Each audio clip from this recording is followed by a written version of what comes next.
మంచిది. ప్రభు మహాకృపను బట్టి ఈ 6వ నెలలో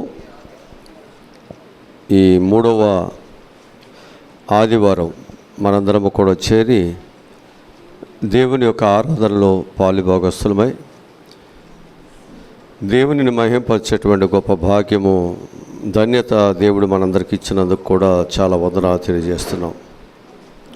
ఈరోజు హ్యాపీ ఫాదర్స్ డే. అందరికీ తండ్రులందరికీ ప్రభు అయిన యేసుక్రీస్తు వారి పేరిట అందరికీ కూడా ప్రత్యేకమైన వందనాలు మీకు తెలియజేస్తూ దేవుడు మిమ్మల్ని మంచిగా దీవించునుగాక.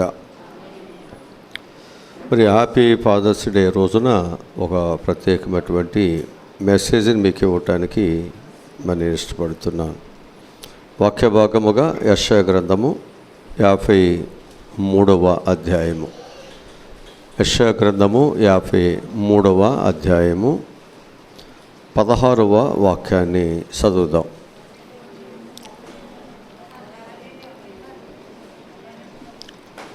యెషయా గ్రంథము 63వ అధ్యాయము 16వ వాక్యం చదువుదాం.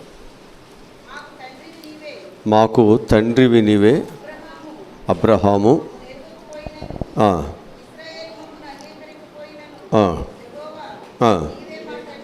చాలు, నీవే మాకు తండ్రివి. ఒకవేళ అబ్రహాము ఎరుగకపోయినా నీవే మాకు తండ్రివినైనా నీవు మమ్మలను ఎరిగి ఉన్నావు. ఒకవేళ ఇశ్రాయేలు మమ్మల్ని ఎరగకపోయినా నీవు మమ్మలను ఎరిగిన వాడివి, తెలుసుకున్నవాడివి నాయన. అందుకే నీవే మాకు తండ్రివి. 64వ యెషయా గ్రంథము 64వ అధ్యాయము 8వ వాక్యాన్ని కూడా చదువుదాం. యెహోవా నీవే మాకు తండ్రివి, మేము జిగటమన్ను, నీవు కుమ్మరివాడివి, మేమందరము మీ చేతి పని అయి ఉన్నాం. చాలు, నీవు మాకు తండ్రివి, మేము జిగటమన్నై ఉన్నాం, నీవు మాకు కుమ్మరివాడివి, మేమందరము కూడా నీ చేతి పని అయి ఉన్నాం. కనుక ప్రభువు మనకేమై ఉన్నాడు అంటే మనకు తండ్రి అయి ఉన్నాడు అనే విషయాన్ని మనం మర్చిపోవద్దు. ఈ ఫాదర్స్ డే, మదర్స్ డే అనేటువంటిది ఎక్కడ ఇది ప్రారంభించబడింది అనేది మనం చూస్తే ఇది 1910 జూన్ 3వ ఆదివారం 19వ తేదీ సోనారా స్మార్ట్ అనేటువంటి యువతి ప్రారంభించారు. ఆమె తండ్రి విలియం స్మార్ట్ అమెరికా సైనికుడు. అతను యుద్ధమునకు వెళ్ళినప్పుడు అతని భార్య పిల్లలు వాషింగ్టన్లోనే ఉన్నారు. భార్య పురిటి నొప్పులతో 6వ కానుపు ఆడపిల్లను ప్రసవించి ప్రసవ సమయంలో చనిపోయింది. ఆమె తండ్రి విలియం స్మార్ట్ ఈ వార్త విని యుద్ధము నుండి ఇంటికి వచ్చి మరొక వివాహం చేసుకోకుండా తన చిన్న కుమార్తెను మిగతా పిల్లలను తల్లి వలె ఆయనే చూసుకుంటూ వచ్చారు. ఈ త్యాగానికి గుర్తుగా విలియం స్మార్ట్ కుమార్తె సోనారా స్మార్ట్ తన 16వ ఏట తండ్రి త్యాగాన్ని గుర్తించి ఫాదర్స్ డే ప్రారంభించింది. ఇది ఆమె యొక్క కుమార్తె ఏం చేసిందంటే 16వ సంవత్సరంలో ఈ ఫాదర్స్ డేని ప్రారంభించింది అమెరికా దేశంలో.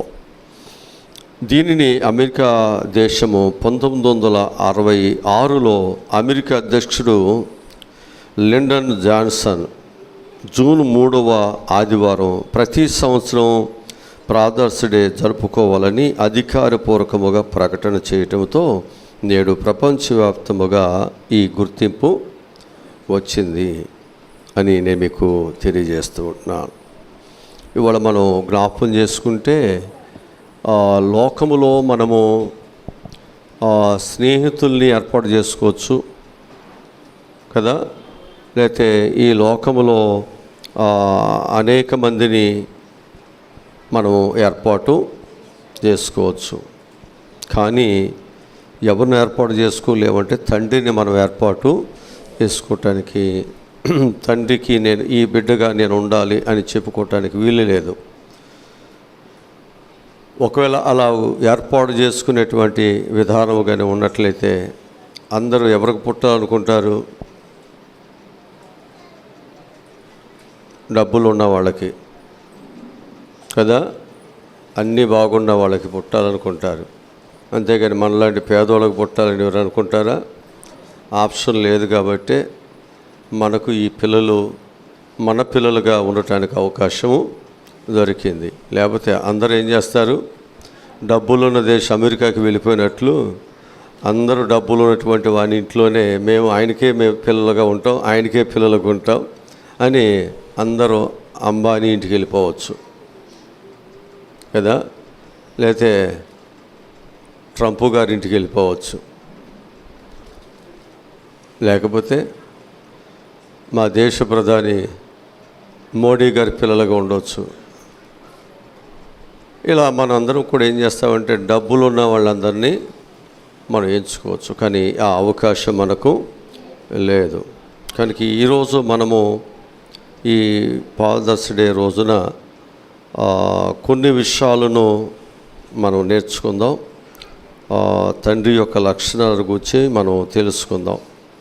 అడవికి రారాజు సింహం అయితే కుటుంబానికి రాజు తండ్రి అయి ఉన్నాడు. మనకుండే తండ్రులు, ఒకటి పరలోకపు తండ్రి, 2 భూలోకపు తండ్రి, 3 ఆత్మీయ తండ్రి. ఒక తండ్రి ఎవరు? పరలోకపు తండ్రి. ఒకరు పరలోకపు తండ్రి అంటే దేవుడు మనకి. 2వది భూలోకపు తండ్రి అంటే మనకు జన్మనిచ్చిన తండ్రి. 3వది ఆత్మీయ తండ్రి అంటే మనకు బోధిస్తున్న లేకపోతే సేవకుడుకు ఉన్నటువంటి పాస్టర్ గారు. ఈయన మనకు ఆత్మీయమైన తండ్రి. 3 మనకు తండ్రులు ఉన్నట్లుగా మనము జ్ఞాపకం చేసుకోవాలని నేను మీకు జ్ఞాపకం చేస్తున్నాను. ఈరోజు మంచి తండ్రి గురించేటువంటి కొన్ని లక్షణాలు నేను మీకు చెప్పటానికి ఇష్టపడుతున్నాను. ఒకటి, మంచి తండ్రి తన పిల్లల ఎడల జాలి పడతాడు. ఒక మంచి తండ్రి ఏం చేస్తాడు? తన పిల్లల ఎడల జాలి పడతాడు. కీర్తన గ్రంథము 103వ కీర్తన 13వ వాక్యాన్ని చదువుకుందాం. కీర్తన 103వ కీర్తన 13వ వాక్యాన్ని చదువుకుంటున్నాం. తండ్రి తన కుమారుని ఎడల జాలిపడినట్లు యెహోవా తన యందు భయభక్తులు గల వారి ఎడల, అది ఒక తండ్రి ఏం చేస్తారంటే తన కుమారుని ఎడల జాలి పడతారు. ఈరోజు నా జీవితాల్లో ప్రభు ఎలా ఉన్నాడు అంటే, ఒక తండ్రిగా నీవు అనేకమైనటువంటి ఇబ్బందులు కష్టాల్లో ఉన్నప్పుడు ఆయన నీ ఎడల ఏం పడుతున్నాడు? ఆయన జాలి పడుతున్నాడు, దయ కలిగిన వాడుగా ఉన్నాడు అనే విషయాన్ని మనం ఎవరు కూడా మర్చిపోకూడదు అని ప్రభు పేరిట నేను మీ అందరికీ మనం చేస్తున్నాను. ఈరోజు మనం లేక మనకున్న తండ్రులు మనం చూసినట్లయితే వారికి ఏమీ లేదు అంటే, పిల్లలు కష్టాల్లో ఉన్న, బాధల్లో ఉన్న వారికి ఏమీ లేదు, జాలి లేదు. అంటే అందరూ కాదు, కొద్దిమంది. ఎందుకని జాలి లేదు అంటే, వారి జీవితాలలో వారి కష్టార్జిత మీద వారికే సర్వ హక్కులు ఉన్నట్లుగా వారు ఏం చేస్తారంటే, వారి కష్టార్జితాన్ని వారు ఇష్టం వచ్చినట్లుగా దాన్ని వాడేసుకుంటారు. పిల్లలు ఆహారము కావాలి, పిల్లలకి నేను వస్త్రాలు కొనాలి, పిల్లలకి నేను చదువులు చెప్పాలి, నా పిల్లలకి ఆలన పాలన మంచి భోజనము నేను పెట్టాలి, ఈ విషయాలన్నీ కూడా పట్టించుకోకుండా తన కష్టార్జితాన్ని తన ఇష్టానుసారంగా తాను ఏం చేస్తాడు, ఖర్చు చేసేస్తాడు. మరి పిల్లలేంటి? పిల్లలు దయనీయమైన స్థితి, సరైన భోజనం లేక, బలము లేక, బలహీనమైనటువంటి స్థితి, వారికి సరైనటువంటి వస్త్రాలు లేక, సరైనటువంటి స్థితి చదువులు చెప్పించలేక, వారి ఫీజులు కట్టలేక దయనీయమైనటువంటి పరిస్థితులు మనం చూస్తున్నాం. ఎందుకు? వాళ్ళు మన గర్భములో పుట్టును బట్టి వారు శాపగ్రస్తులయ్యారా? ఎందుకు మనల్ని వారిని ఆ విధంగా వారిని ఒక దయనీయమైనటువంటి స్థితిలో ఎందుకు వారిని మనం విడిచిపెట్టాలి? ప్రభు అంటున్నాడు, ఒకని తండ్రి వారి మీద జాలిపడినట్లు నేను మీ ఎడల జాలిపడుతున్నాను అని ప్రభు చెబుతున్నాడు. అంటే మన మీద దేవునికి ఏముంది? జాలి ఉంది. ఏ స్థితిలో దేవునికి మన మీద జాలి ఉందంటే, తెలియక చేస్తున్న పొరపాట్లు, తెలియక చేస్తున్న తిండి, తెలియక చేస్తున్నటువంటి విగ్రహారాధన, తెలియక చేస్తున్న దేవునికి వ్యతిరేకమైన పనులు ఏమవుతున్నాయో వాటిని బట్టి దేవుడు కోపపడకుండా దేవుడు మన ఎడల ఏం చేస్తున్నాడు? ఆయన జాలి పడుతున్నాడు. అందుకంటున్నాడు, తండ్రి వీరేమి చేస్తున్నారో వీరు ఎరుగురు కనుక వీరిని క్షమించునైనా. వీళ్ళ పనులు వీళ్ళకి అర్థం కావట్లేదు. వారికి ఒక కుటుంబానికి రాజు అని, కుటుంబము వారి యొక్క పరిపాలనలో ఉందని, వారి కష్టార్జితము వారి కుటుంబానికి, వారి బిడ్డలకు చేరాలని, వారి బిడ్డలకు ఒక మంచి భవిష్యత్తుని ఇవ్వాల్సినటువంటి బాధ్యత నా మీదే ఉంది అనే విషయాన్ని మర్చిపోయి ఏమి తిందుమా, ఏమి త్రాగుదామా, ఏమి ధరించుకుందాం అనేటువంటి ఆలోచనలో చాలామంది కుటుంబాన్ని, భార్యని, పిల్లలను ఏం చేస్తున్నారు? మర్చిపోతున్నారు. ఇలా ఒక కుటుంబ వ్యవస్థ ఏమైపోయింది అంటే పూర్తిగా విచ్ఛిన్నమైపోతుంది. కొంతమంది పిల్లలు మంచిగా ఉంటున్నారు, కానీ కొంతమంది పిల్లలు చాలా దయనీయమైన స్థితిలో ఉంటున్నారు. దీనికి కారణం ఎవరు, ఏంటి అంటే మనం సరైనటువంటి విధానంలో మన పిల్లలను మనము చూడలేకపోవటమే. చాలామంది యొక్క జీవితాల్లో కష్టపడుతున్నారు, కానీ ఆ కష్టార్జితమును ఇంటికి మాత్రము ఎంతో కొంత ఇచ్చామా లేదా ఈ పూటకి, అంతే, సరిపెట్టుకో. ఆ తర్వాత వాళ్ళకి స్కూల్ ఫీజులు కట్టాలన్నా, బుక్స్ కొనాలన్నా, డ్రెస్సులు కొనాలన్నా, ఇంకా ఇతర పిల్లలకి ఏదైనా తల్లి కొని పెట్టాలన్నా అది కష్టం అయిపోతుంది. కారణం ఏమిటి అనేది చూస్తే, రాజు బలహీనుడైనప్పుడు కుటుంబం అంతా బలహీనమవుతుంది. రాజు బలవంతుడైతే దేశము బలంగానే ఉంటుంది. రాజు జ్ఞానము కలిగిన వాడైతే కుటుంబం కూడా, పిల్లలు కూడా ఎలా ఉంటారు? జ్ఞానము కలిగే ఉంటాడు. మనం చేసే అజ్ఞానం, మనం చేసే పొరపాట్లు మన కుటుంబాన్ని, మనం అప్పుల పాలు, మన కుటుంబాన్ని అనేక విధాలుగా మరి చీకటిలోనికి, అగాధములోనికి మనమే నెట్టివేస్తున్నామనే విషయాన్ని నేను మీకు జ్ఞాపకం చేస్తున్నాను. లేక మన యొక్క తండ్రి ఎలాంటి వాడు? ఆయన రాజులకు రాజు, ప్రభువులకు ప్రభు అయి ఉన్నాడు. అందుకే దేవుడు మన ఎడల జాలిపడి ఆయన ఏం చేశాడంటే, మనలను రక్షించటానికి ఆయన ఐశ్వర్యమును అంతటిని మన కొరకు ఆయన ఖర్చు చేయబట్టే, ఆయన ధనమంతటిని మన క్షేమము కొరకు, మన మంచి కొరకు ఆయన ఆలోచించి ఆ విధముగా ఆయన ఖర్చు చేయబట్టే ఈరోజు మన స్థితి ఈ విధముగా ఉంచబడి ఉంది. లేకపోతే ఆ తండ్రి కూడా మనలను ఒకవేళ జాలిపడకుండా మనం విడిచిపెట్టేసినట్లయితే ఈరోజు మనకు ఈ స్థితి దొరికేటువంటిది కాదు అనే విషయాన్ని నేను మీకు జ్ఞాపకం చేస్తున్నాను. ఇక రెండవదిగా మనం చూసినట్లయితే, మంచి తండ్రి తన పిల్లలను శిక్షిస్తాడు లేక దండిస్తాడు. మంచి తండ్రి తన పిల్లలను ఏం చేస్తాడు? శిక్షిస్తాడు లేక దండిస్తాడు. వాక్యములో నుండి సామెతల గ్రంథము 3వ అధ్యాయము 12వ వాక్యాన్ని చదువుదాం. సామెతల గ్రంథము 3వ అధ్యాయము 12వ వాక్యం చదువుదాం. తండ్రి తనకిష్టులైన కుమారులను గద్దించిన రీతిగా యెహోవా తన్ను ప్రేమించు వారిని గద్దిస్తాడు. అంతేనా? ఎవరిని గద్దిస్తున్నాడు? ఎవరినైతే ప్రేమిస్తున్నాడు కదా, ఎవరినైతే ఇష్టపడుతున్నాడో వారిని దేవుడు ఏం చేస్తున్నాడు? గద్దిస్తున్నాడు. మనం అనుకుంటున్నాం గద్దిస్తుంటే నా తండ్రికి నా మీద ప్రేమ లేదు, ఇష్టం లేదు, నా తండ్రికి ఎప్పుడు నా మీద ద్వేషమే అని మనం అనుకుంటూ ఉన్నాం. కానీ ప్రభు చెప్పే మాట ఏమిటంటే, మనకు వాక్యము తనకిష్టులైనటువంటి కుమారులను దేవుడు ఏం చేస్తాడంట?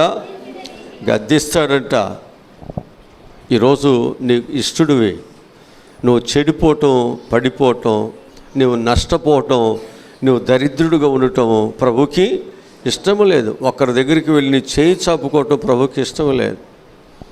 నీవు ఒక ధనవంతుడుగా, ఒక గొప్పవాడుగా, ఒకరికి సహాయము చేయువాడుగా నీవు ఉండాలి. అందుకే దేవుడు నిన్ను తలగా పైవానుగా దేవుడు చేయాలని ఆశపడుతూ ఉన్నాడు. కానీ మనమైతే ఏమైపోతున్నాం అనేది మనం చూసినట్లయితే, మన పిల్లలను మనము శిక్షించలేకపోతున్నాం, సరిచేయలేకపోతున్నాం. వాక్యం చెబుతుంది, బాలుడు నడవలసిన త్రోవలో వారిని నడిపించుము, వాడు పెద్దవాడైనప్పుడు దాని నుండి.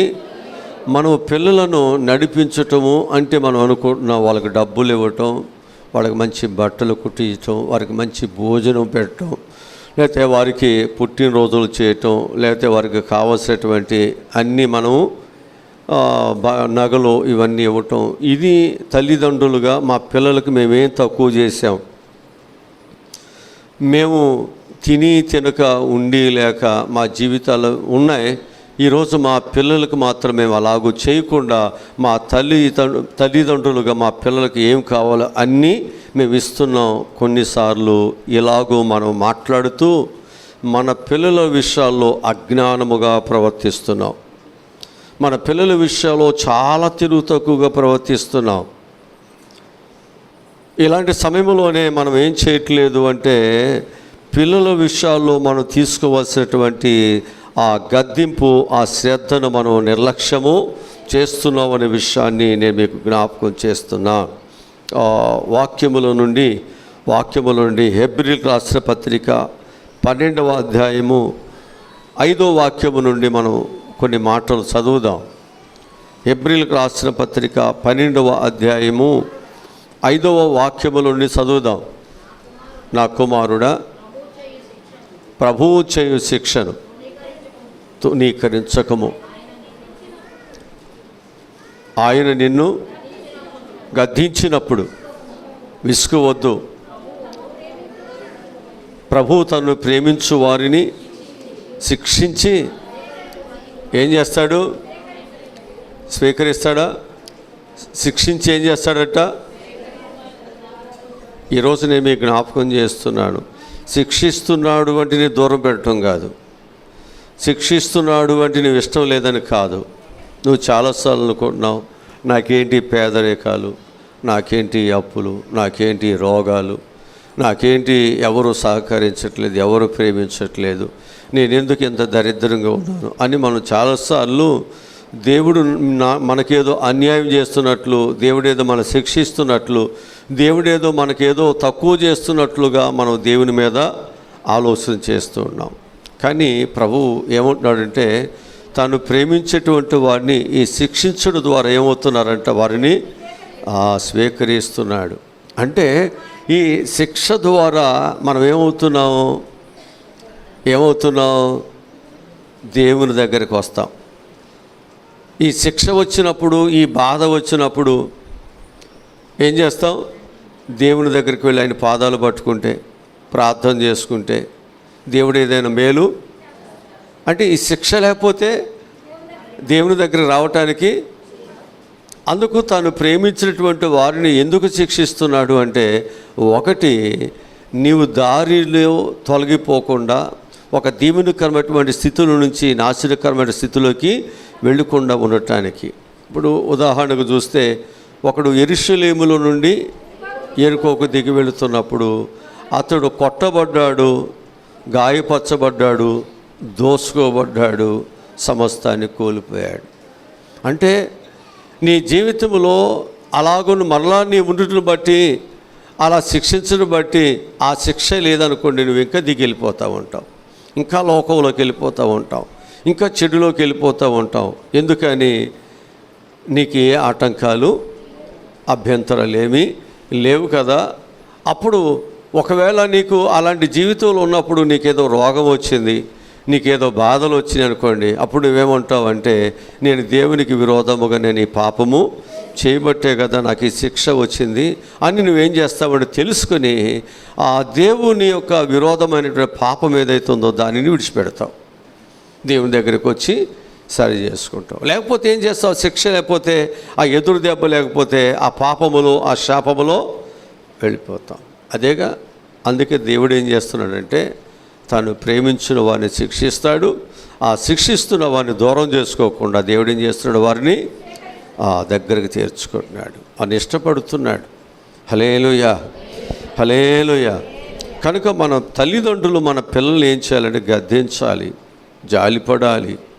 వారిని ఏం చేయాలి? ఆ గద్దింపులో మనం ఏం చేయాలి? వారిని దగ్గరికి చేర్చుకోలే కానీ వారిని దూరంగా పెట్టొద్దు, వారిని మనం అసహించుకోవద్దు.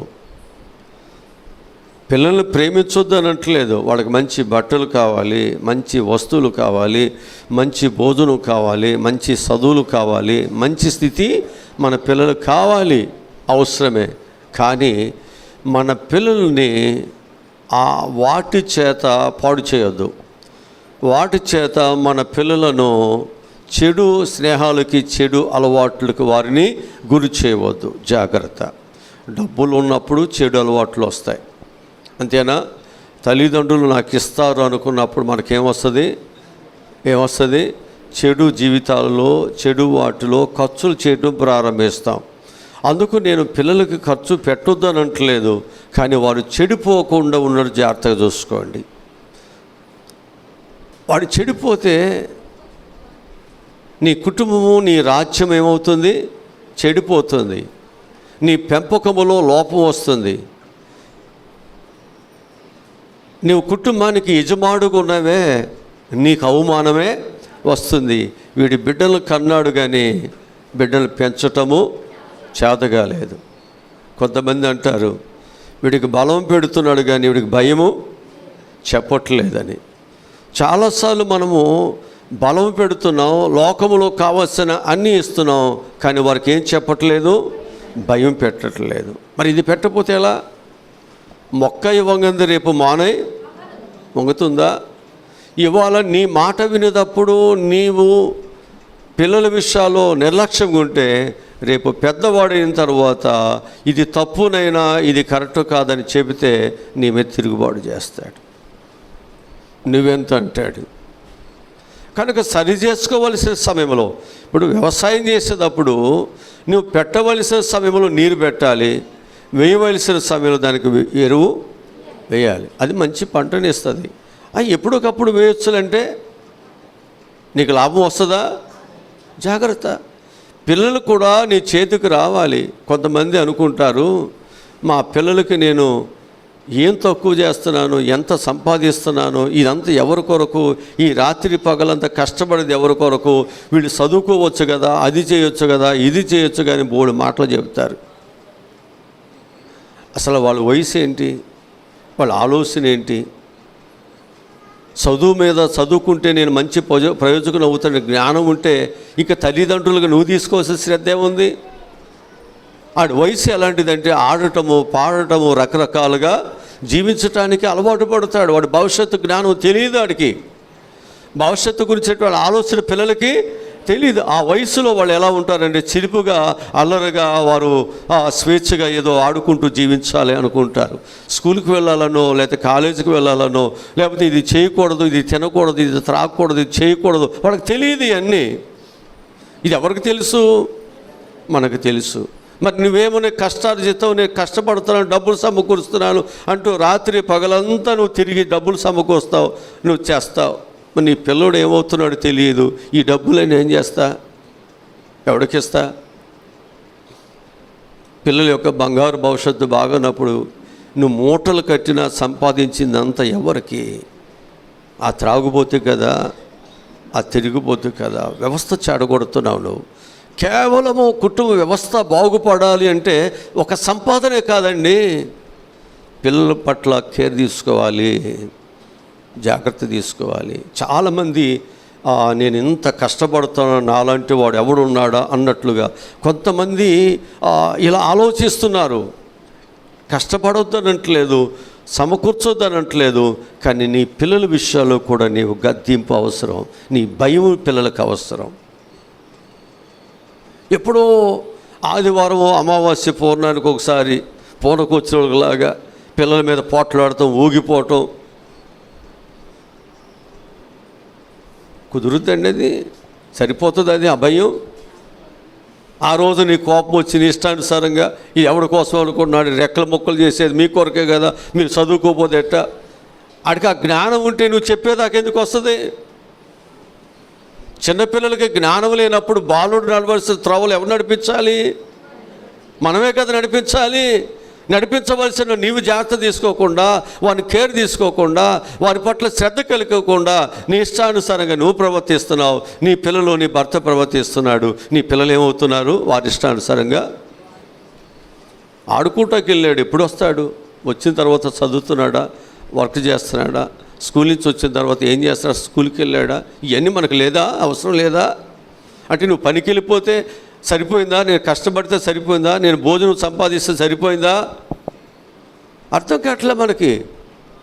మనం అనుకుంటున్నాం మనం రోజు మానుకోకుండా పనికి వెళ్తున్నావు, నా అంత పనివాడు లేడు అన్నట్లుగా అనుకుంటున్నావు. కానీ నీ కుటుంబ వ్యవస్థలో నువ్వు తీసుకోవలసిన ప్రేమ, నువ్వు తీసుకోవలసిన శ్రద్ధ, నువ్వు తీసుకోవలసినటువంటి పిల్లలు ఏమి తిన్నారు, ఏమి తినలేదు, ఏముంది, ఏమి లేదు అనేటువంటిది ఖచ్చితంగా మనం ఇంట్లో మాట్లాడుకోవాలి.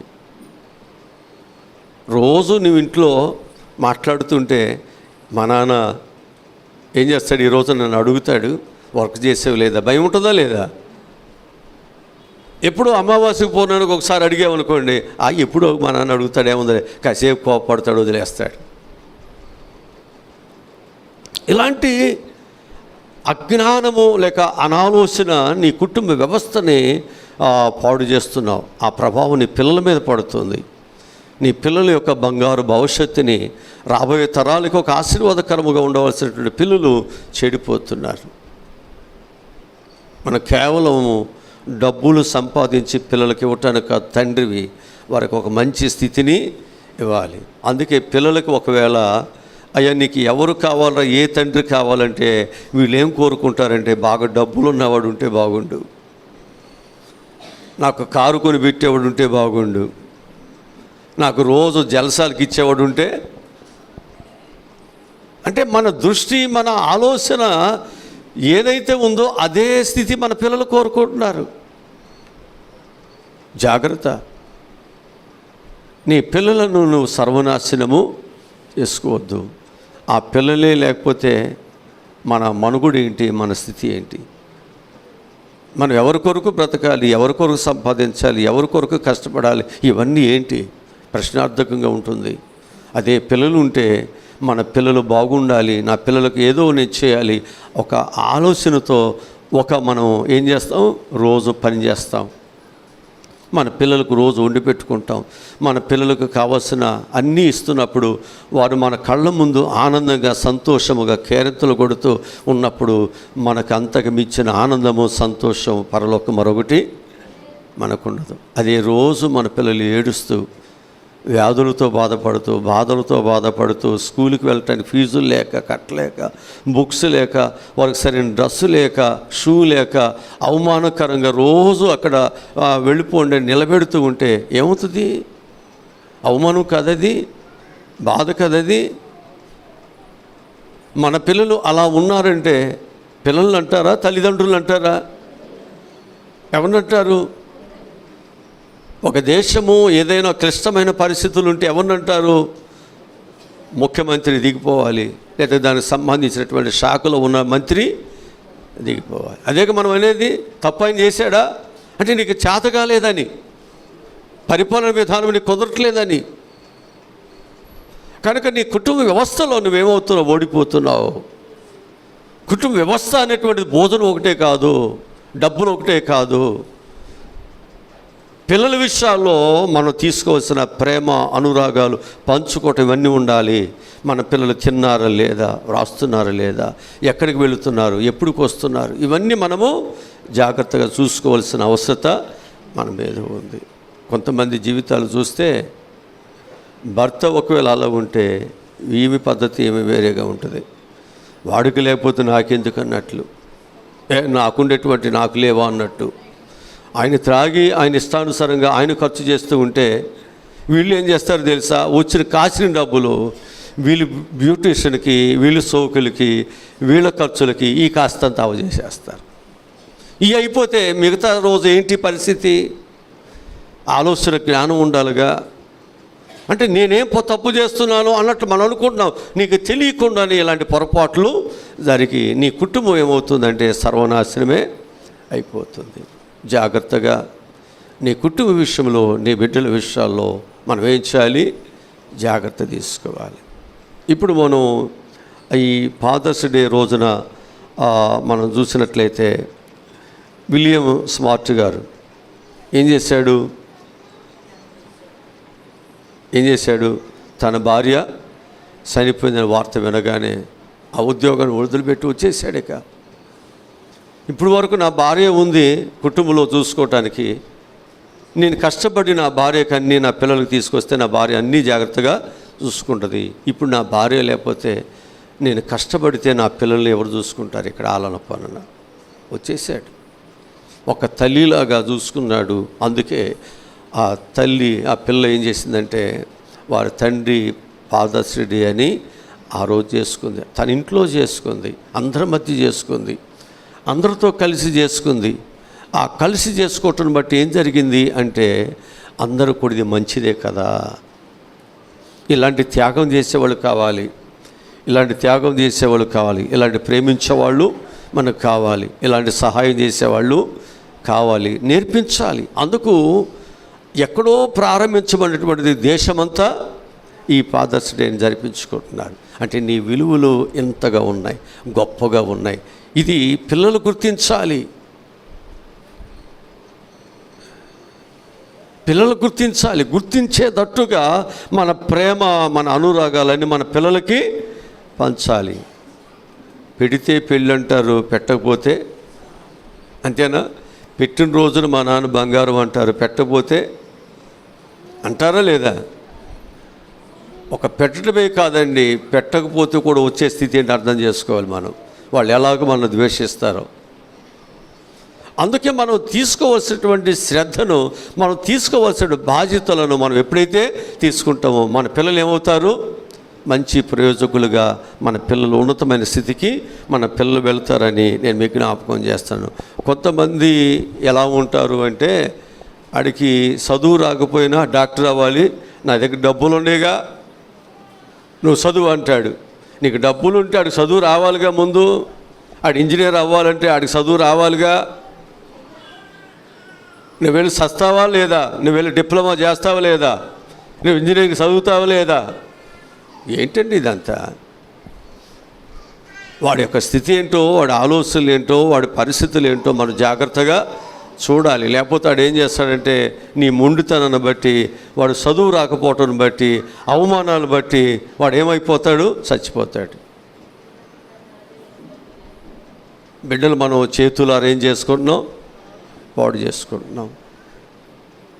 మన పిల్లలు ఎట్లా కొట్ట బ్రతికినా, ఎట్లా కొట్ట మన కళ్ళ ఎదుటున్నా ఏదో ఒక విధంగా కూలి చేసుకునో, నాళ్ళు చేసుకునో, అడుక్కునో మన పిల్లలు మనం ఏం చేసుకోవచ్చు? మన ప్రాణం ఉన్న బ్రతికించవచ్చు. మన పిల్లల మీద లేనిపోయిన భారం, వాళ్ళు ఏంటి, వారి పరిస్థితులు ఏంటి చూడండి. నీకు అర్థం కాకపోతే అప్పుడప్పుడు ఏం చేస్తాడు? పేరెంట్స్ని మీటింగ్లు పెడతారు కదా, ఆ మీటింగ్ పెట్టినప్పుడు మనం ఏం చేయాలి? వెళ్ళాలి. వెళ్ళి మా అబ్బాయి సంగతి ఏంటమ్మా, మా అమ్మాయి సంగతి ఏంటి అని అడగాలి. వాళ్ళు చెబుతారు, నీకంటే వాళ్ళకి తెలుస్తుంది. అడిగినప్పుడు వాడు దేనిలో బాగా చదువుతున్నాడు, ఏ సబ్జెక్టులో వెనకబాటు కలిగి ఉన్నాడు, ఇవన్నీ మనం అర్థం చేసుకుని ఏ సబ్జెక్ట్ తీసుకుంటే వీడు ప్రయోజకులు అవుతాడు దాన్ని మనం చెప్పాలి కదా. ఆటల్లో ఏంటి, పాటల్లో ఏంటి, ఏట్లో వీడు యాక్టివ్గా ఉంటున్నాడు, మనం ఇవన్నీ పట్టించుకోం. మనం ఏం చేస్తామంటే ఒక పూట మానుకుంటే కూలిపోతుందేమో, డబ్బులు పోతాయేమో అన్నట్టుగా ఒక పాసిర్ కట్టలే రోజు మన పనికి పోతే ఆడి భవిష్యత్తు ఏంటి? నువ్వు అజ తీసుకోపోతే జాగ్రత్త. నీ జీవితాలలో నువ్వు చేసే అజ్ఞానము నీకు తెలియదు. నువ్వు మంచి చేస్తున్నాను, కష్టపడుతున్నాను, పిల్లలకు అనుకుంటున్నావు, కానీ నీ పిల్లల యొక్క భవిష్యత్తును చేతులలో నీవే పాడు చేసుకున్నావు అనే విషయం మనకు తెలియట్లేదు. మనం జాగ్రత్తగా అర్థం చేసుకోవాల్సిన అవసరం మన మీద ఉంచబడింది. మొదటి సమూయేలు గ్రంథం 3వ అధ్యాయం 13వ వచనం. అక్కడ గొప్ప ప్రవక్త, గొప్ప యాజకుడు ఏలీ మనకు కనిపిస్తున్నాడు. చదవండి. మొదటి సమూయేలు గ్రంథం 3వ అధ్యాయము 13వ వాక్యము.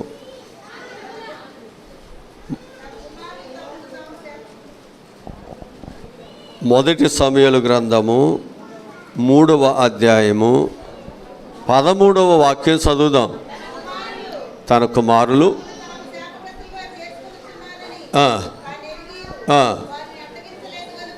ఎరిగి కూడా ఏం చేయలేదంట. ఎరిగి కూడా చాలామంది అడ్డగించరు. బయట పక్కింటి వాళ్ళు కానీ మనకెందుకులే అన్నట్లుగా. కొంతమంది అనుకుంటారు వాడికి తెలిసి వస్తుందిలే చూద్దాం, ఆడు నిండా మునిగిపోయిన తర్వాత సలే ఉందని నువ్వేమనంటే నిన్ను 4 బీగుతాడు పట్టుకొని. అంత ముదిరిపోతాడేక, లెక్క చేయడు. రోజు ఇవ్వాల్సినవి ఇవ్వాలి. ఆడు వచ్చి మళ్ళీ తినడానికి కావాల్సిన తిండి పెట్టాలి. కారం మెతుకులు పెడితే ఒప్పుకోడు. ఆడికి మొక్క చక్కనే ఉండాలి. లేకపోయిందా కుండలు సట్టిలు పగిలిపోతాయి. ఎందుకు నీకు ఈ స్థితి? ఎందుకు వచ్చింది? వాడు చెడిపోతున్నాడని తెలిసి ఉండు కూడా నువ్వేం చేయలేదు. నువ్వు తీసుకోవాల్సిన బాధ్యతను తీసుకోలేదు, శిక్షించలేదు, వాడిని గద్దించలేదు. ఇది తప్పు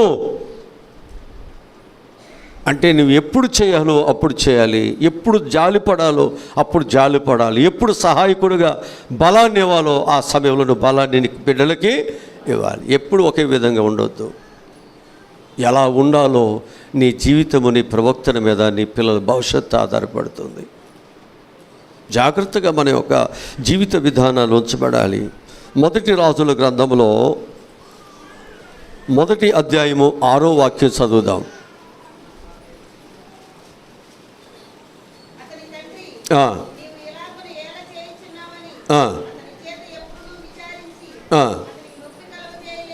చూసారా, పిల్లలు తప్పు చేశారు అని అడిగితే పిల్లలు ఎక్కడ బాధపడతారో.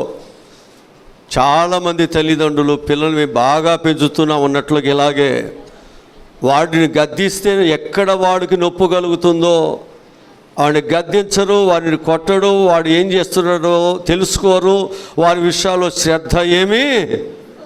పిల్లలు ఏమవుతారు చెప్పండి? నేను వెళుతున్న త్రోవ కరెక్ట్ కాదు అని చెప్పేవారు, లేకపోతే ఆ త్రోవలు వెళ్తానుంటాడుగా. ఆ పనులు చేయటం మంచిది కాదని చెప్పకపోతే ఏం చేస్తాడు? ఆ పనులు మరలా చేస్తానే. జాగ్రత్త. చెప్పాల్సిన బాధ్యత ఎవరిది? చేయాల్సిన బాధ్యత ఎవరిది? ఎవడో మెడ కోసుకున్నాడు, తల కోసుకున్నాడు అని చెప్పేసి నువ్వు తొడ కోసుకుంటానంటే ఎట్టాగండి? వద్దు, మనకు అవసరం లేదు. ఒకరిలాగా నీ పిల్లలు నీ కుటుంబము సంతోషముగా ఉన్నట్లుగా నువ్వు జాగ్రత్త చూసుకోవాలి. అది నీ బాధ్యత. సంతోషం అనేది మంచి బట్టలు వేసుకుంటానో లేకపోతే మంచి వాటిని కొనుక్కుంటేనే కాదండి. ఇంట్లో తల్లిదండ్రులు ఉన్న దానిలో ఆనందంగా సంతోషంగా ఒకరికొకరు అర్థం చేసుకుని ఒకరికొకరు ప్రేమ అనురాగాలుతుండాలి. భార్య భర్త పిల్లలు అందరూ కలిసి ఒక చోట కూర్చుని చక్కగా ప్రార్థన చేసుకోవాలి, చక్కగా భోజనం చేయాలి, ఉన్న దానిని ఒకరికొకరు షేర్ చేసుకుంటూ అడ్జస్ట్ అవ్వాలి. మనం ఇలా ఉన్నాం. నీదొక టైంలో తింటాం, నాదొక టైంలో తింటాం, పిల్లలు ఒక టైంలో ఇష్టం వచ్చినట్టు ఒక చోట కూర్చోం. ఒక క్రమం లేదు, ఒక కుటుంబం కాదు. డోకరా గ్రూప్ వాళ్ళు ఒక చోట కూర్చుంటున్నారు చక్కగా. ఆ ఇంటోళ్ళు అంతా ఒక చోట కూర్చుంటున్నారు. కూర్చుంటేనే కదా వాళ్ళకి న్యాయం జరిగేది. మరి ఇంట్లో నువ్వు ఎందుకు కూర్చోవు? భార్య భర్తలు పిల్లలు కూర్చోపోతే ఎలా న్యాయం జరుగుద్ది? కడుతున్నారా లేదా అనేటువంటిది అక్కడ చర్చ లేకపోతే అక్కడ ఎలా జరుగుద్ది, గ్రూప్ ఎలా రన్ అవుద్ది? పిల్లలు సరిగ్గా ఉన్నారా లేదా అని చూసుకోకపోతే ఆ కుటుంబ వ్యవస్థ ఎలా రన్ అవుతుంది? ఇవన్నీ మనకు అవసరం లేదండి. మా పిల్లలు చాలా మంచోళ్ళండి. చాలామంది యొక్క అజ్ఞానము ఇదే. వాళ్ళు తెలుసుకుంటారులేండి ఒక వయసు వచ్చేసరికి, మేము కూడా అలాగే కదా, ఈరోజు మేము అవ్వలేదా? అన్ని కాలాలు అన్ని సమయాలు నీలాగానే ఉంటాయి అనుకోవద్దు. అందరూ నీలాగానే బాగుపడతారు అనుకోవద్దు. నీకు దొరికినట్లుగానే జాబులు అందరికీ దొరుకుతాయి అనుకోవద్దు. ఆ రోజులు ఏదో దొరికింది నీకు, ఈరోజు నీ పిల్లలకి ఇవ్వండి. ఆ రోజులు ఏదో టీచర్లు అయ్యారు, ఈరోజు నీ పిల్లల్ని టీచర్లు చేయండి, అర్థమవుద్ది. ఆ రోజు నువ్వు ఇంజనీర్ ఏదో అయ్యావు ఎట్టగొట్ట, ఈరోజు నువ్వు అవ్వాలి చూడండి. ఇవాళ ఉన్న పోటీలో, ఇవాళ ఉన్న స్థితిలో జాగ్రత్త. అన్నీ కష్టం అవుతున్నాయి. ఒకప్పుడులాగా నేనేదో అయ్యాను, ఇవాళ నా పిల్లలు కూడా అవుతారని కుదరదు. ఒకప్పుడు నేను సంపాదించానంటే నీ పిల్లలు కుదరదు. అది నీకు కుదిరింది, అట్లా కుదరదు. వాక్యాలు చాలా స్పష్టంగా మనకు బోధిస్తున్నాయి. అందుకే ఏలీ అలాగే చేశాడు, దావీదు కూడా అలాగే చేస్తున్నాడు తన పిల్లల విషయాల్లో. అలా చేయటం బట్టే ఏమయ్యారు? వాయ వరుస లేకుండా వారి కుటుంబంలో భయంకరమైన పాపాలు చేయాల్సి వస్తుంది. జాగ్రత్త. ఇక మూడవదిగా మనం చూసినట్లయితే, మంచి తండ్రి అక్కరలను తీరుస్తాడు. ఎవరైనా మంచి తండ్రి ఏం చేస్తాడు? అక్కర్లు తీరుస్తాడు. అంటే ఒక మంచి తండ్రిగా నీవు ఉన్నప్పుడు నువ్వేం చేస్తావో తెలుసా? నువ్వేం చేస్తావో తెలుసా అండి? నీ పిల్లలు ఈ జూన్ నెలలో ఇప్పుడు స్కూల్కి వెళ్ళాలి, కాలేజీకి వెళ్ళాలి, పిల్లలకి షూ కావాలి, డ్రెస్ కావాలి, పిల్లలకి ఫీజులు కట్టాలి, పిల్లలకు కావాల్సిన అన్నీ మనం ఏర్పాటు చేయాలి అనుకున్నప్పుడు నువ్వేం చేస్తావు? ఈ సంవత్సర కాలం అంతట్లో నీ పిల్లలకి ఏం తక్కువ లేకుండా జాగ్రత్తగా చూసుకోవాలి. మనం ఏం చేస్తామంటే ఏ రోజుకి ఆ రోజు పట్టి పట్టినట్టు తినేస్తాం, తాగేస్తాం, ఇష్టానుసారం ఖర్చులు చేసేస్తాం. ఈ సమయానికి వచ్చేసరికి ఫీజులు లేవు, డబ్బులు లేవు, షూ లేవు, బట్టలు లేవు, ఇద్దరు పోట్లాడుకుంటూ పిల్లల్ని ఏం చేస్తారు? పట్టించుకోరు. పరిస్థితులు ఏంటి ఇది? వీళ్ళ బాధ్యత ఎవరిది? వీళ్ళ గార్డెన్ ఎవరు? వీళ్ళకి మంచి చూడాల్సిన బాధ్యత ఎవరిది? అనుకుందాం గవర్నమెంట్ ఏదో పిల్లలకి తల్లికి వందనమని ఇస్తే ఇది అవుతున్నట్టు వచ్చినాయిగా, నాకు వచ్చిన డబ్బులు ఇవ్వంటాడు ఆయన. ఏమో అప్పుడే ఏదో ఒక వస్తువో లేదా ఒక చీరో ఏదో ఒకటి కొనేది, మంచమో బీరు అంటది. ఏమో వీటి సంగతి ఏంటి? ఎంత అజ్ఞానం అండి మన జీవితాల్లో. దేనికి చేయవలసిన దానికి మనం చేయకపోవటమే మన పిల్లల యొక్క భవిష్యత్తుని ఎవరు పాడు చేస్తున్నారు? మనమే పాడు చేస్తున్నామండి. మన జీవితాల్లో మనమే పాడు చేసుకున్నాం. అటు భర్త ఎలాగూ ఇటు భార్య ఎలాగూ అజ్ఞానముతో అపోసపు లేక మీ గర్భవాసన పుట్టిన నీ పిల్లల చేతులారా తప్పిపోయిన కుమారుడు ఉన్నాడు. తెలుసో తెలియకో స్నేహితులు లేతే మాటలు ఆకర్షితుడై ఏమయ్యాడు? తండ్రి కంటే వారి ప్రేమ వారి స్నేహాలు మంచివి అనుకున్నాడు, వాళ్ళ దగ్గర బాగుంటుంది అనుకున్నాడు. పోయాడు ఆస్తి అంతా తీసుకుని పోట్లాడి. తండ్రి గద్దించాడు, నివారించాడు. అయ్యా కరెక్ట్ కాదురా, నువ్వు టైంకి రావాలి, ఇలా ఉండకూడదు, ఇలా త్రాగకూడదు, ఇలా జీవించకూడదు అంటే తండ్రి ఏమో నరకం ఒక సాతాడులాగా ఉన్నాడు, శత్రువుగా ఉన్నాడు. వాళ్ళేమో మంచోడుగులాగా ఉన్నారు. తిరిగి వెళ్ళిపోయాడు, ఆస్తి అంతా పోయింది. తిరిగి ఏం చేస్తున్నాడు? తండ్రి ఇంట్లో కూలివానిగా చేస్తానన్నాడు. తండ్రి ఏం చేశాడు చూసావండి? ఇప్పుడు నేను కనపడ్డాను అని అనకుండా కుమారుని ఏం చేస్తున్నాడు? చేర్చుకుంటున్నాడు. ఇప్పుడు నేను కూలివాడుగా నేను ఉంటానన్నాడు. ఒకప్పుడు ఏమన్నాడు? నేను హక్కుదారుని అన్నాడు.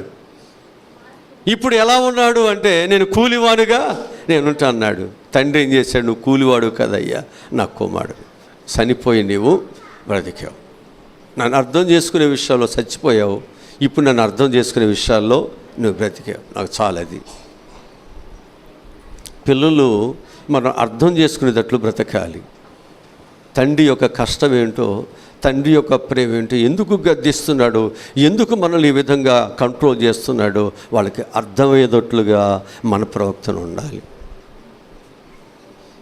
ఇప్పుడు కుమారుడు ఎలా ఉన్నాడు అంటే ఒక కూలివాడులాగా పనిచేస్తూ తండ్రికి అన్ని విధాలా ఇక బాధ్యత కలిగిన వాడు అయిపోయాడు. ఒకప్పుడు బాధ్యత లేని వాడు తిరిగాడు, ఇప్పుడు బాధ్యత కలిగిన వాడికి మారిపోయాడు. ఇప్పుడు తండ్రికి ఎంత సంతోషం. ఎరా పనికి వెళ్ళావా లేదా, లేదా స్కూల్కి వెళ్ళావా లేదా, లేదా ఉద్యోగానికి వెళ్ళావా లేదా, లేదా పొలం చూసి వచ్చావా లేదా, అడగాల్సిన పని చేసేస్తున్నాడు. ఇక చెప్పాల్సిన పని లేదు. తను ఏం చేయాలో అతను అర్థం చేసేసుకున్నాడు. పెద్దల కాడ లేస్తున్నాడు, పెద్దల కాడ చేయవలసిన పనులన్నీ. ఒకప్పుడు లేపితే తిను స్నానానికి వెళ్ళు అర్థమైన తర్వాత నువ్వేమి ఒకరితో చెప్పించుకోవాల్సిన పని లేదు. అప్పుడు వరకు నువ్వేం చేయాలి, పిల్లల విషయాల్లో తండ్రిగా నువ్వేం చేయాలండి, క్షమించేవాడుగా, అర్థం చేసుకునేవాడుగా ఉండాలి. క్షమించండి, అర్థం చేసుకోండి. పిల్లల యొక్క పొరపాట్లు ఎవరిని బట్టి వస్తున్నాయి, ఎందుకు వస్తున్నాయి, ఏ వయసుని బట్టి వస్తున్నాయి, ఏ పరిస్థితిని బట్టి వస్తున్నాయి, ఇలా నా పిల్లలు మారిపోవటానికి ఇప్పుడు దాకా బాగున్నారు, ఎందుకు ఏంటి, మన మాట ఎందుకు ధిక్కరిస్తున్నారు, వాడి మాటలో ఏంటి అపశృతి వస్తుంది, వారి మార్గంలో ఏంటి తప్పుడు మార్గాలు వస్తున్నాయి, ఏంటి వీళ్ళు ఇలా ఉన్నారు, టైంకి ఇంటికి రావట్లేదేంటి అంటేనే వారి జీవితాల్లో ఏదో మార్పు అర్థం చేసుకోవాలి. అర్థం చేసుకుని మనం ఏం చేయాలంటే పిల్లలను జాగ్రత్తగా మనం ఏం చేయాలి, అలా కాదమ్మా ఎలా కాదమ్మా అలాగని వారిని, ఇప్పుడు తలకు చిక్కు బాగా ఉందనుకుందాం, దాన్ని గట్టిగా ఎడాపెడలాగితే ఏమవుద్ది, ఉండలుగా ఊడి కింద పడి నీది పిలకలుగా అవుద్ది, జల్లో కలుస్తుంది అది. అట్లా కాకుండా దాన్ని ఏం చేయాలి, చిక్కుపోవాలంటే మెల్లిగా, నాకు బలం ఉంది కదా, నాకు పెద్ద దూవును ఉంది కదా, పెద్ద పొడి పెట్టి లాగుదామంటే దాని బలం ఎంత, దాని బతికెంత. జాగ్రత్త. మనం చేయాల్సిన చిక్కు తీయటానికి చేయవలసిన నేర్పరితనము, చేయవలసిన ఓర్పు ఇవన్నీ ఉంటే చిక్కులన్నీ తీయొచ్చు. కానీ దానికి కావలసిన జ్ఞానం మనకేం కావాలి, అవసరమైంది. తల్లిదండ్రులుగా మనం మూర్ఖంగా మనం ప్రవర్తించడానికి వీల్లేదు, మూర్ఖముగా ప్రవర్తించడానికి వీల్లేదు. తప్పిపోయిన కుమారుడు విషయంలో తండ్రి అలాగే చేశాడు. అతడు దూరముగా ఉండగానే తండ్రి పరిగెత్తుకుని వెళ్ళి కౌగులించుకొని ముద్దు పెట్టి, అంతేనండి ఎన్ని చేశాడా. ఈ ప్రేమ ఆయన ఏం చేస్తుంది, అయ్యో ఇంత ప్రేమ కలిగిన నా తండ్రికి నేను శత్రువుగా, ఎవ్వరు చేయలేని ద్రోహము నా తండ్రికి నేను నా కుటుంబాన్ని చేశాను. నీకు ఎప్పుడైనా చేస్తాడా, ఆ కుటుంబాన్ని కాపాడుకోవడం, తన ప్రాణాన్ని కూడా ఏం చేస్తాడు, ప్రాణముకు పెట్టేస్తాడు. అంత గొప్ప మంచి బిడ్డలుగా మారిపోతారండి. అది మనలో ఉండే గుణగణాలు బట్టి, ప్రేమలు బట్టి మన పిల్లలు ఆ విధంగా ఉంటారు అని చెప్పి నేను మీకు జ్ఞాపకం చేస్తున్నాను. ఐదోదిగా మనం చూసినట్లయితే మంచి తండ్రి పోషిస్తాడు. మంచి తండ్రి ఏం చేస్తాడు, పోషిస్తాడు. తన పోషణ చూసుకోడు, ఎవరి పోషణ చూసుకుంటాడు, పిల్లల పోషణ చూసుకుంటారు. సాయంత్రం వచ్చేసరికి పిల్లలకి ఏం తీసుకురావాలి, ఏం తిన్నారు, ఏం వండావు, ఏం పెట్టావు, పిల్లలు తిన్నారా లేదా, ఏంటి అడుగుతారా లేదా. మంచి తండ్రి కష్టపడటం ఒకటే కాదు, కష్టపడినటువంటిది మనం పిల్లలు తినకపోతే ఆ వండింది ఎవరికి, దేనివల్ల ప్రయోజనం, అంతేనా. అది మన పిల్లలు తిన్నారా లేదా చూసుకోవాలి, మన పిల్లలకు అది ఇష్టమా లేదా చూసుకోవాలి, అది మన పిల్లలకు ఆరోగ్యం వస్తుందా లేదా చూసుకోవాలి. నువ్వు వండుతున్నటువంటిది నువ్వు ఎంత వండుతున్నావు, వేస్ట్గా పారేస్తున్నావు, అది కూడా చూసుకోవాలి. చాలామంది జీవితాల్లో ఒక క్రమం ఉండదు, ఒక పద్ధతి ఉండదు. నీ కుటుంబం ఏమైపోయినా పర్వాలేదు, నేను ఎదుటి వారి దగ్గర మంచి కోరుకోవాలని, లేకపోతే వాళ్ళు అది అడిగితే ఇది అడిగితే ఇచ్చేసుకుంటూ పోతే మన బ్రతుకెంత, మనమెంత, మన పరిస్థితులు ఏంటి, మన స్థాయి ఏంటి, ఎదుటి వారికి పెట్టే స్థాయా, నా పిల్లలకి నేను భోజనం పెట్టుకునే స్థాయా, ఇవన్నీ ఆలోచించుకుని ఒక్కొక్క అడుగు వేసేటప్పుడు ఆ అడుగు నీ కుటుంబానికి, నీ పిల్లలకు నష్టం రాకుండా జాగ్రత్తగా చూసుకోవాలి. ఇలాంటి ఆలోచనతో మన కుటుంబాలు మనం ఏం చేసుకోవాలంటే మంచిగా మనం పోషించుకోవాల్సిన బాధ్యత మన మీదే ఉంది. మన మీదే ఉందా లేదా, మన మీదే ఉంది. మత్తయి సువార్త 6వ అధ్యాయము 26వ వాక్యాన్ని చదువుదాం.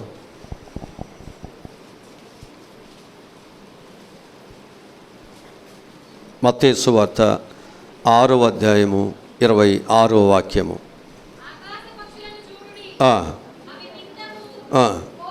కోయవు అయినను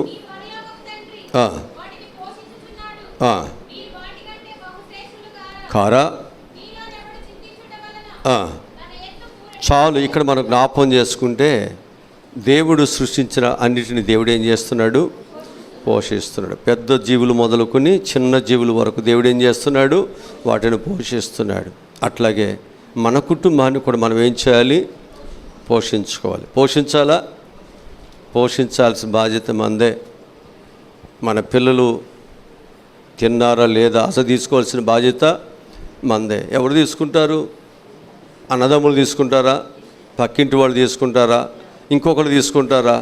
ఎవరు తీసుకోరండి. మన పిల్లలు బాధ్యత, ప్రేమ పంచాల్సిందన్నీ మనమే. మనం లేకపోతే కదా ఎవరో తీసుకోవాల్సింది. మనం కన్నా పిల్లలు, మన రక్తం పంచుకుని పుట్టిన మన పిల్లలు ఎవరో తీసుకోవాలని అనుకోవటం మనకెంత సిగ్గు. అసలు ఒకరు తీసుకోవటం ఏంటి? మన చేతగాడు వాళ్ళవా? మన పిల్లలను పోషించుకోలేని అసమర్థులవా? మనకెందుకు లేదు ఆ పౌరుషం?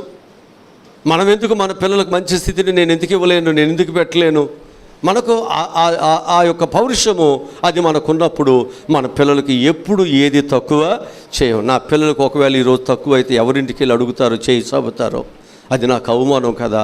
నా పిల్లలు ఆ విధంగా నేను పెంచడానికి వీల్లేదని మనం ఏం చేస్తామంటే, మనం కడుపు కాల్చుకుని కూడా మనం తినకపోయినా లేకపోతే కొంచెం తినైనా మన పిల్లలకు సమృద్ధిగా, అదే దేవుడు చెబుతున్నాడు ఇక్కడ. అదే దేవుడు చెబుతున్నాడు. ఆ పరలోకములో ఉన్నటువంటి తండ్రి అందరిని ఏం చేస్తున్నాడు? ఆయన పోషిస్తున్నాడు, అందరినీ పోషిస్తున్నాడు. చింతపడవద్దు, నువ్వేమి బాధపడవద్దమ్మా, నేను ఉన్నాను. ఈరోజు ఒకవేళ ఈరోజు నేను మీకు అనుకున్నట్లుగా నేను మీకు మంచి భోజనం పెట్టలేకపోతున్నానేమో, ఈరోజు వస్తానని డబ్బులు రాలేదు, మీకేం పర్వాలా, రేపు నేను ఉన్నాను అని మన పిల్లల్ని చెప్పుకోగలిగే, సమర్థించుకోగలిగే, వాడిని సరి చేసుకునేటువంటి స్తోమత మనలో. భయపడవద్దు. నువ్వు రోజు తీసుకొచ్చే దాన్ని బట్టి ఈరోజు తేలేదనుకో, పర్వాలేదు, ఈరోజు తేలేదు, రేపు తెస్తావుగా అంటారా లేదా పిల్లలు? నువ్వు రోజు తేపోతే నీ మాట వినరు. నువ్వు రోజు పట్టించుకుపోతే మా నాన్న మాటలు ఇంతేలే, ఎవరు నమ్ముతారని, అంతే కదా అనేది. అంటే నీవు రోజు నీ పిల్లల విషయాల్లో నువ్వు ఎలా ఉండాలి? శ్రద్ధ కలిగి నీవు ఉన్నప్పుడు నీ మీద పూర్తి విశ్వాసము ఉంటుంది. ఈరోజు మా నాన్న వస్తున్నాడు, నేను అది తీసుకొచ్చాడు, ఇవాళ ఏదో తీసుకొస్తాడు, సంతోషం ఉంటుందా లేదా? తండ్రి వస్తున్నాడు అంటే పిల్లలు ఏం చేస్తారు? కాసుకుని ఎక్కడున్న పరిగెత్తుకుని వస్తారు. ఎవరి కోసం? తండ్రి కోసం కాదు. తండ్రి తీసుకొచ్చే స్వీట్లు ఎక్కడున్నా నువ్వు పిలవవసల్లా మా నాన్న వచ్చేస్తాడు పరిగెత్తుకుని. ఎంత ప్రేమో! ఈరోజు నేను అంటున్నాను, నీ పిల్లలను ఆ విధంగా నీ వైపు తిప్పుకునేవాళ్ళుగా, నా తండ్రి నన్ను పోషిస్తాడనే ధైర్యము, నమ్మకము వారికి కలిగేటట్లుగా నీవు వారిని జాగ్రత్తగా చూసుకోవాల్సిన బాధ్యత ఎవరి మీద ఉంది? మన మీద ఉందా? కనుక మనందరం కూడా అలాగూ మన కుటుంబాలు మనం ఏం చేయాలి? జాగ్రత్తగా చూసుకుందాం. మనం ఉన్నంత వరకేనండి. మనం ఈ లోపు వెళ్ళిపోయేసరికి మన పిల్లలు కూడా తండ్రులు అవుతారు, మన పిల్లలు కూడా వాడు పోషించుకునే స్థాయి వాళ్ళకి వచ్చేస్తుంది. నీవేమో పిల్లలు పోషించుకోక నీ శరీరాశల కొరకు నువ్వు వెళితే, నీ భర్త శరీరాశకు వాడు వెళ్ళిపోతే వీడి సంగతి ఏంటి? టయానికి వండక, టయానికి ఏదో ఒకటి వండాడ పడేసి మనం వెళ్ళిపోతూ ఉంటే, అది ఇష్టం ఉందో లేదా కూర, ఆ భోజనం నీకు ఇష్టమైంది నేను ఎక్కడ తేను, ఇవన్నీ నీకు ఎవడు తెస్తాడు? మీ నాన్న ఏమో తెచ్చి పెడుతున్నాడా? ఆస్తులు ఏమైనా ఉన్నాయా? ఇవన్నీ నేనే చేయాలి. ఇలా మనం మాట్లాడుకుంటూ ఉంటే పిల్లలు తింటారా? ఇష్టంగా ఉంటుందా? జాగ్రత్త. మనం కొన్ని చాలా తప్పులు మనము చేస్తూ ఉన్నాము. ఎందుకనంటే ప్రభు అంటున్నాడు, అరణ్యములో ఇశ్రాయేలుని ఏం చేశాడు? 40 సంవత్సరాలు వారిని పోషించాడు. కరువులో ఏలియాని ఏం చేశాడు? దేవుడు పోషించాడు. కరువులో సారీపత విధవరాల్ని దేవుడు పోషించాడు. దేవుడు మనం కూడా అన్ని సమయాలలో మన పిల్లలు మనం ఏం చేయాలి? పోషించాలి. పనులు ఉన్నా లేకపోయినా, ఉంటే ఒకసారి పనులు దాచుకోండి, పనులు లేనప్పుడు ఏం చేయాలి? దాచుకున్న వాటిని ఉపయోగించండి. అన్ని కాలాలు ఒకలాగా ఉండవు, అన్ని సమయాలు ఒకేలాగా ఉండవు. కనుక మన జీవితాలలో మనం జ్ఞానము కలిగి దాన్ని జాగ్రత్తగా, వర్షాకాలం అన్ని కాలాల్లో వస్తుందా? వచ్చిన కాలంలో ఏం చేస్తారు? వర్షపు నీటిని స్టోర్ చేస్తున్నారు డ్యాములు కట్టి. తర్వాత ఏం చేస్తున్నారు? వాటిని వ్యవసాయాలకు కానీ కదా, త్రాగునీటికి కానీ అన్నిటికీ వాటిని అది ఉపయోగిస్తున్నారు కాబట్టి మన కరువు లేకుండా అన్ని కాలాలు రోజు వర్షం రావాలి. ఇప్పుడు నేను స్నానం చేయాలి, నాకు వర్షం కావాలి, వస్తుందా? జాగ్రత్త చేసుకోవాలి. వచ్చిన వాటిని జాగ్రత్తగా వేసుకోండి. వచ్చినప్పుడే అన్నీ ఉన్నప్పుడే, దీపం వెలుగు ఉన్నప్పుడే ఇంటిని ఇల్లంతా దీపం ఆరిపోయినాక చీకట్లు అడావుడిగా ఎక్కడ చోట జారి పడతావు, ఏదో ఒక విధంగా నష్టాలు వస్తాయి. జాగ్రత్త. నువ్వు ఎవరికి సరి చేస్తావు, ఎవరికి మేలు చేస్తావు, ఎవరికి నువ్వు సహాయమును చేస్తావు. కొంచెం జ్ఞానముగా మన జీవితాలు ఉండాలని మీకు మనం చేస్తున్నాను. ఇంకొక మాట చెప్పి ముగిచ్చేస్తాను. మంచి తండ్రి తన పిల్లలను ఏం చేస్తాడు? కాపాడుకుంటాడు. తన పిల్లల్ని ఏం చేసుకుంటాడండి? కాపాడుకుంటాడు. 121వ కీర్తన 7-8 వచ్చే చదవండి. 121:7-8 వచ్చే చదవండి. ఏ అపాయము రాకుండా యెహోవా నిన్ను కాపాడును, ఆయన నీ ప్రాణములను. నేను అనుకుంటున్నాను ఈ ఫాదర్స్ డే రోజున మా మగవాళ్ళందరూ వెళ్ళిపోయి ఈ ఫాదర్స్ డేని బాగా ఘనంగా సెలబ్రేషన్ చేసుకుందాం అని వెళ్ళి పెద్ద కేక్ కూడా తీసుకొచ్చి ఈ వాక్యం అయ్యేసరికి ఇక్కడ తీసుకొచ్చి పెడతారేమో అనుకోవట్లేదు ఎవరో. నేను అనుకున్నట్లుగా వాళ్ళు లేదు. ఎందుకంటే మనకు అయ్యగారు చెప్తున్న ప్రతి మాట మనకేదో సురకలేసినట్లుగానో బాధకరంగా ఉంటుందండి. మన జ్ఞానము కొరకు మనం చేస్తున్నటువంటి పొరపాట్లను అర్థం చేసుకుని సరి చేసుకోవటానికే ఈ విషయాలన్నీ మీకు చెబుతున్నాను. ఎందుకనంటే మా పోషణ, మా జీవనాధారము మీరే కదా. మిమ్మల్ని నేను గాయపరిచి మిమ్మల్ని ఏదో తక్కువ చేస్తే నేను ఎలా క్షేమంగా ఉంటాను అని చెప్పి మిమ్మల్ని నేను గద్దించుకోకుండా, మీకు జ్ఞానం చెప్పుకోకుండా, మిమ్మల్ని సరైన విధానంలో నేను నడిపించకుండా ఉండలేనే. నేను చెప్పాల్సిందే మీకు. మీ భోజనము, మీ ఉప్పుకారం తింటున్నాను కాబట్టి మీరు బాగుండాలని నేను ఎప్పుడు కోరుకుని మీ జీవితాల కొరకు నేను ఎప్పుడు కూడా ప్రార్థనలు చేయాలి. ఇది నా బాధ్యత. ఒక తండ్రిగా నేను చెప్తున్న ప్రతిదానిని పిల్లలుగా మీరేం చేయాలని అర్థం చేసుకోవాలి. ఇది మా మేలు కొరకే కదా, మీరు కూడా దాన్ని జాగ్రత్త రిసీవ్ చేసుకోవాలి. అప్పుడే మనకు తండ్రి పిల్లలకు ఉన్న బాంధవ్యం పెరుగుతుంది, బలపడుతుంది. అది విడదీరనటువంటి బంధముగా మనం అంచెలంచెలుగా అభివృద్ధిలోకి వెళతాం. లేకపోతే తండ్రి వస్తుంటే పిల్లలు మోకాలు తిప్పుకొని, పిల్లలు వస్తుంటే తండ్రి మోకాలు ఇటు తిప్పుకొని సమాధానం లేని స్థితిలో కుటుంబంలో ఉంటే కుటుంబంలో ఏం కూర్చోగలుగుతాం, ఏం సంతోషంగా ఉండగలుగుతాం? వాక్యముల నుంచి మంచి తండ్రి తన పిల్లల్ని ఏం చేస్తాడు? కాపాడుతాడు. ఏమంటున్నాడు అక్కడ 121వ కీర్తనలో 7. అమ్మా ఏం చదివావు నువ్వు? నాకు అర్థం కాల. ఏ అపాయము రాకుండా యెహోవా నిన్ను, ఆయన నీ ప్రాణమును. అబ్బా తండ్రి అలా ఉంటే పిల్లలకి ఎంత సంతోషమో కదా. ఈరోజు నేను మీకు జ్ఞాపకం చేస్తున్నా, మన పిల్లలకి ఏ అపాయము రాకుండా చూసుకోవాల్సిన బాధ్యత ఎవరిది? మనదే. అయ్యగారి తండ్రి అన్నాడు అంటే తల్లికి లేదు కాబట్టి బాధ్యత అనుకునేవాళ్ళు. ఇవాళ ఫాదర్స్ డే కాబట్టి తండ్రి గురించి చెప్పాను. మదర్స్ డే రోజున తల్లి గురించి కూడా చెప్పాగా కదా. కనుక మళ్ళీ ఇప్పుడు మీరు నిద్రపోతాయని ఎట్లా అనుకున్నారు? అయ్యగారు చెప్పాడు బాధ్యత అంతా నీదే అనంట. అంటే నీకేం బాధ్యత లేదని నేను చెప్పానా? ఇప్పుడు ఆయన నా మీద కోపపడుతుంది తప్ప. కనుక బాధ్యత అనేటువంటిది కుటుంబంలో రాజు మీద, రాణి మీద, ఇద్దరి మీద ఉంటుంది. నువ్వు ఎప్పుడైతే బాధ్యత కలిగి ఉంటావో నీకు సంఘము, నీ కుటుంబం ఎలా ఉంటుంది? బాగుంటుందా లేదా? అంతే. ఒక వాక్యం చెప్పే, ఒక ప్రార్థన చేసే, ఒక మంచి సేవకుడు ఉన్నాడు, సంఘం పెరుగుద్ది, సంఘం మంచిగా ఉంటుంది. వీళ్ళు ఎక్కడికి వెళ్ళరు, వాళ్ళ చుట్టూ మనం తిరగాల్సిన పని లేదు. నువ్వు అటుపోతున్నా విడిపోతున్నా అడగాల్సిన పని లేదు, వాళ్ళే వస్తారు. ప్రేమ ఉన్న చోట, వెలుగున్న చోట, అంతేనా? మేత ఉన్న చోట వస్తారా లేదా? వాళ్ళే వస్తారు. మంచి హోటల్ ఎక్కడైనా ఉంది, ఊరు చివరు ఎక్కడ ఉంది, వెళ్ళరా? ఎక్కడ చూస్తారండి ఇంకా కనుక్కుని మరి ఎక్కడో మంచి చీరలు తక్కువ రేటుకి ఇస్తున్నారు, వెళ్ళరా? వెళ్తారు.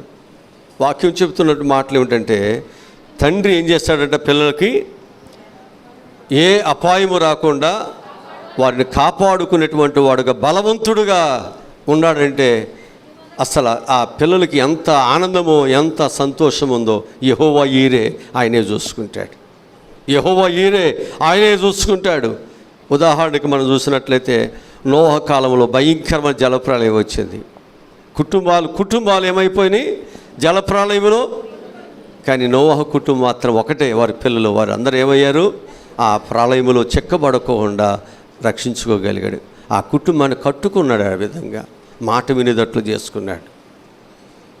అపాయాలు చూస్తున్నప్పుడు పిల్లల్ని తప్పించుకునేవాడుగా ఉన్నాడు. వాళ్ళు అనుకుంటున్నారు పెళ్లి చేసుకోవటం, ఇళ్ళు కట్టుకోవటం, సంపాదించుకోవటం, కష్టపడటం ఇదొకటే నేర్చుకున్నారు, పిల్లలకి ఇవ్వాలి కదా మేము ఉండగానని. కానీ అపాయాలు వచ్చినప్పుడు పిల్లల్ని రక్షించుకునే బాధ్యత లేదా? లేకపోతే ఏమవుతుంది, మనం కష్టపడేది అంతా తుడిచిపెట్టుకుని జాగ్రత్త. పిల్లలను కాపాడుకునే బాధ్యత కూడా ఎవరిది? మందే. కనుక మనందరం జాగ్రత్తగా, పిల్లలకి తెలియదు కదా, వారికి తెలియదండి అపాయమో ఏంటో తెలియదు. ఇప్పుడు బైక్ ఇస్తున్నాం, వాడు ఎంత స్పీడ్ వెళ్తాడో తెలియదు. వాడు అనుకుంటాడు నేను పెద్ద హీరోని అనుకుంటాడు, నేను బైక్ ఇట్లా ఉంచుదోలుతాను అట్లా ఉంచుదోలుతానని. దానివల్ల ఆడికి వచ్చే ఒక బహుమానం లేదు, ఒకటి వచ్చేది ఏమీ లేదు. ఏమైనా ఉంటుందా వాడికి? ఆడేదో ఆ గాల్లో మేళ్ళ కట్టుకుంటూ తిప్పుకుంటూ పోవటం తప్ప ఏమైనా ఉందా? ఏమీ లేదు. అదేమన్నా స్కిడ్ అయితే ఏదైనా అయితే, మన పిల్లలు ఏదైనా అయితే ఎవరికి గర్భశోకం, వాడికి తెలియదు, వాడు వెళ్ళిపోతాడు. లేదా వాడు కాలో చేయరుగుద్ది, బాధపడేదంతా ఎవరు హాస్పిటల్ కూర్చుంటే. జాగ్రత్త. మనం జాగ్రత్తగా మన పిల్లల్ని మనం ఏం చేయాలంటే, నీకు ఈ వస్తువు ఇస్తున్నాను జాగ్రత్త, నీకు ఇది ఇస్తున్నాను జాగ్రత్త, ఇది నీకు ఉపయోగకరంగా ఉండాలి, ఇది నేను కష్టపడి నేను సంపాదించి నీకు ఇచ్చే స్థాయి కాదు, కానీ నా పిల్లలకి నేను తక్కువగా ఉంచకూడదు, అందుకే నీకు ఇచ్చాను, జాగ్రత్త చూసుకున్నాయని. మనం ఆ విధంగా మన పిల్లల్ని ఏం చేయాలంటే, మన మాట వినేవాళ్ళుగా మన పిల్లల్ని జాగ్రత్తగా మనం పెంచుకున్నప్పుడు మన పిల్లలు తప్పకుండా తల్లిదండ్రుల మాట జవదాటరు. తల్లిదండ్రుల మాట కొంచెము కూడా వారు జవదాటరు. కొంతమంది ఎంత చెప్పినా వినని వారు ఉంటారు. తప్పిపోయిన కుమారుని విడిచిపెట్టండి, వాడికి ఒక తెలివి వస్తుంది, వాడే వస్తాడు, సచ్చినట్టు వాడే వస్తాడు. కానీ అప్పటి వరకు మనం వదిలిపెట్టవద్దు. అది ఎప్పుడు చివరి స్థాయి, అది చివరి స్థాయి, అది పెరిగిపోయింది. ఇక మనం దీని గురించి మాట్లాడుకుంటే నేను కొట్టుకోవాలి, వద్దు, ఇదంతా ఎందుకు, వదిలేద్దాం. కొట్టుకునే దానికంటే వదిలేస్తే వాడికి ఎప్పుడు వస్తుంది కదా, తెలివి వస్తుంది. కానీ తండ్రి నేను ఎప్పుడు నా ద్వారా తెరిసే ఉంచుతాను, నీవెప్పుడు వచ్చారో నీకు నేను ఆశ్రయమును ఇస్తానయ్యా. అప్పుడు వాడికి అర్థమవుద్ది తండ్రి ప్రేమేంటో, తల్లి ప్రేమేంటో, సేవకుని ప్రేమేంటో, సంఘములు ఉండేటువంటి ప్రేమేంటో అర్థమవుతుంది. దేవుడి మాటలు మన ఎన్నికల్లో దేవుడు దీవించునుగాక. ప్రార్థన చేసుకుందాం. మా ప్రభువా రక్షుడా, ఈరోజు చెప్పినటువంటి విలువైన మాటలకే వందనాలు. నా పిల్లలందరూ ప్రభువా చక్కని భక్తితో, విశ్వాసముతో ప్రభువా నీ మందిరములోనికి వస్తున్నారు ప్రభువా. ఎంత ఆశతో వస్తున్నారో. తిరిగి నా పిల్లలందరికీ నీ సహాయములను దయచేయండి. వారిని, వారి బిడ్డలను, వారి కుటుంబాలు, వారు కలిగిన అన్ని చక్కగా దీవించయ్యా. ఈరోజు చెప్పిన ప్రతి వాక్యము ఆశీర్వాదకరంగా ఉన్నట్లు సహాయములను దయచేయమని యేసు నామములో ప్రార్థన పొందుకుని ఉన్నావు తండ్రి. ఆమేన్.